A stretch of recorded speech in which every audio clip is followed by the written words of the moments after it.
Why did you call me here? We sent you everything we have. Do you have something to report? I'm working on it. Don't do that, all right? We don't answer to them.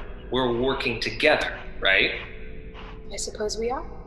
And about that, I listened back to the tape of our first little summit meeting, and I don't think you're being entirely honest with us. About? Optimus said your tessellation was shattered, though you're trying to steal our tessellation from us. Steal is such an ugly word. Borrow, maybe. How about share? Can you even do that? It could be possible. There are a near infinite number of parallel Earths, but Nemesis node is one of our closest neighbors. Is it? I mean, that's news to me. When were you gonna get around to telling us that? I'm sorry, that wasn't my memory. It's like the information was in there, but for some reason I didn't know how to look for it until Carrie's question triggered it. You speak as if we were two different people. Now that you've stolen my memories, they are yours too now. Okay, hang on.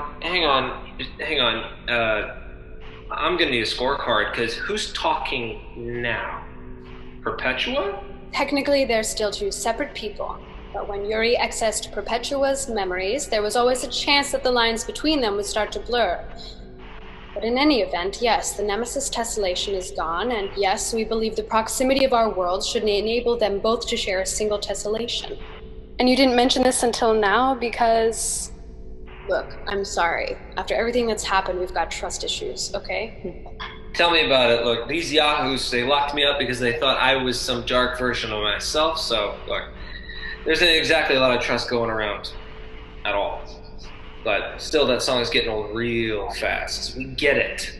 Your world got invaded. Get over it. This doesn't give you a blank check to do and say whatever you want. You don't know what you're talking about. Oh. Perpetua, I assume? When the Shapers invaded and colonized Nemesis node, we called their domain La Cosecha Verde. We called it that way because the Shapers don't use names, but we had to call it something.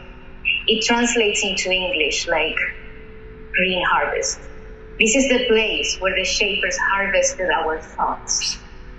They kept people locked in nutrient baths, technically unconscious.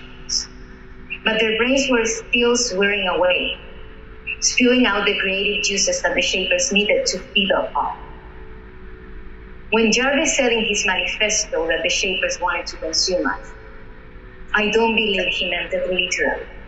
But in the end, he didn't know how right he was. Yeah, so, Lexicon, I don't know if this happens to you, but when I'm around high concentrations of XM, I get visions. It happened to me at the Niantic project, and it's happening to me again now. It feels like XM is getting stronger. The closer we get to completing your tessellation, the more XM will flow into your world. But that's a double-edged sword. It also attracts the exogenous to your node. We have to activate each of the prime artifacts in turn to tune the tessellation. And doing that is going to attract exogenous to your world. If they are not already at your door, they will be. The decision will have to be made then and there. When we complete your tessellation, if we choose to not entirely shut them out, the exogenous will Ingress Osiris node. All right. Okay. So, ticking clock. We can work with that. Lexicon, we'll be in touch when we have something new to report. Osiris out.